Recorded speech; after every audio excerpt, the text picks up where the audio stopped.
Bismillahirrahmanirrahim. Assalamualaikum warahmatullahi wabarakatuh.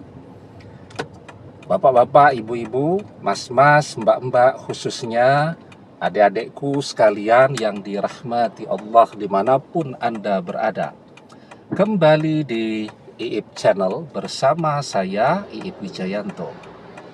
Kali ini kita akan membahas tema mantan yang ngajak pisah duluan. Tanda cinta di hatimu akan pindah kepada mantan, ya. Nah, kita banyak melihat ya, ada begitu banyak orang yang begitu sok-sokan, begitu jumawa, begitu bergaya, memaksa ngajak pisah duluan. Tetapi apa yang terjadi selanjutnya?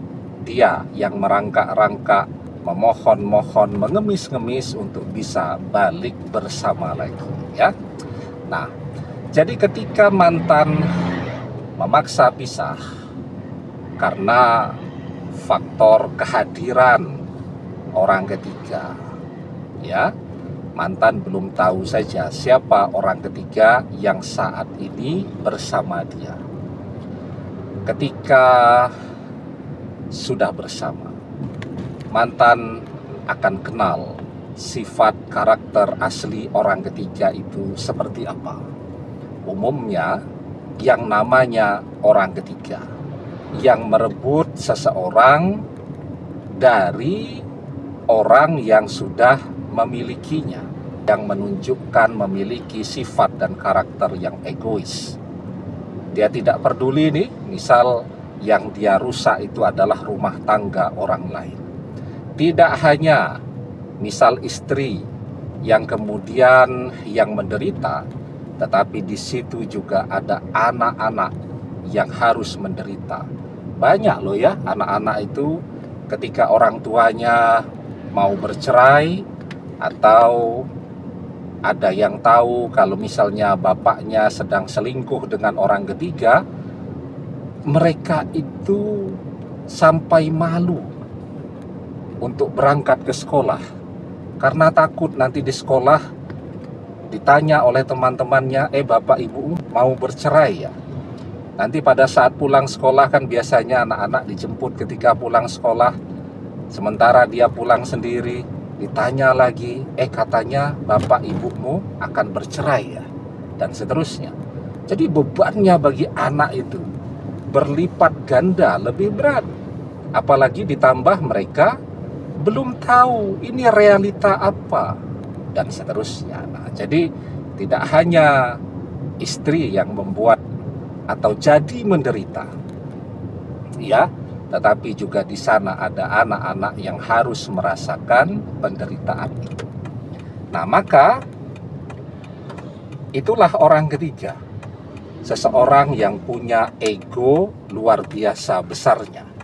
Orang kalau egois itu sifatnya satu paket dengan sifat pemarah, emosional, boros, matre, serakah, dan seterusnya. Itu biasanya satu paket.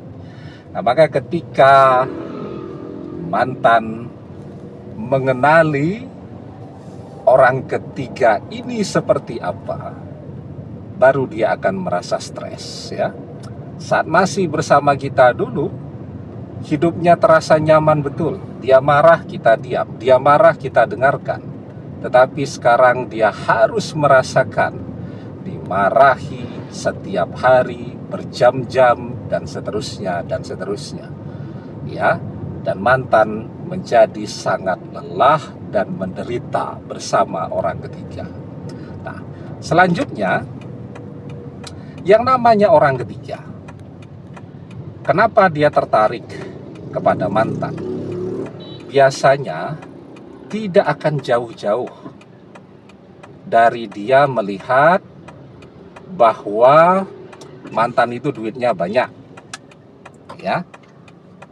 Maka kapan batasnya mereka akan bersama? Ya ketika duit mantan habis atau orang ketiga menemukan seseorang yang duitnya jauh lebih banyak lagi daripada mantan. Apalagi yang membuat mantan punya pesona di depan orang ketiga?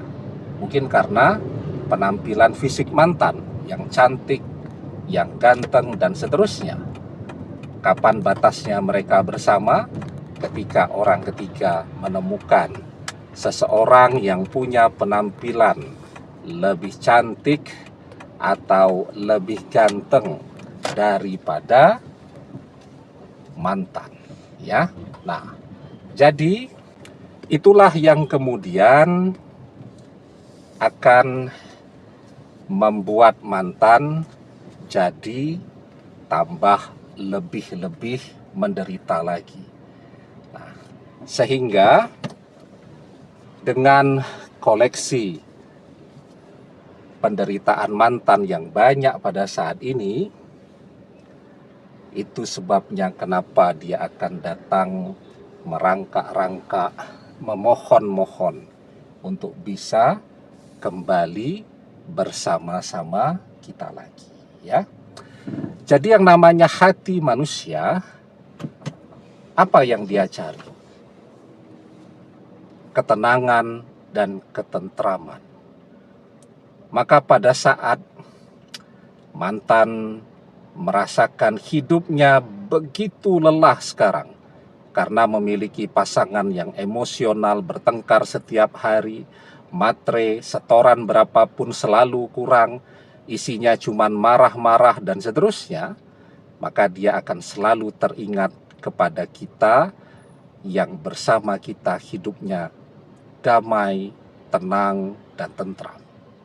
Ya, ketika mantan merasakan dikhianati oleh orang ketiga, tadi kan batasnya orang ketiga ketemu dengan seseorang yang duitnya jauh lebih banyak dari mantan, maka dia akan mengkhianati.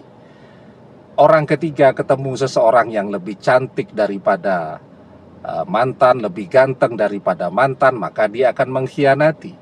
Nah, maka ketika mantan merasakan pengkhianatan itu, maka pada saat itulah keinginan mantan untuk kembali kepada kita, mantan jadi sadar sesadar-sadarnya bahwa cinta yang terbaik di dalam hidupnya justru adalah cinta yang dia khianati, yaitu cinta kita. Maka hatinya siang malam akan selalu merindukan kita. Ya, dia yang akan datang untuk ngajak balik duluan. Karena yang namanya hati, yang dia cari adalah orang yang baik, mencintainya, menyayanginya, setia kepada dia. Ya, jadi kecantikan, ketampanan, kekayaan itu pada perjalanannya menjadi tidak berarti ketika orang merasa dia tidak pernah dihargai, orang merasa bahwa dia tidak pernah dicintai, cuman dimanfaatkan, dan seterusnya. Maka kita diajarkan jubilatil qulub ala hubbi man ahsana ilaiha wa bughdi man asa'a ilaiha.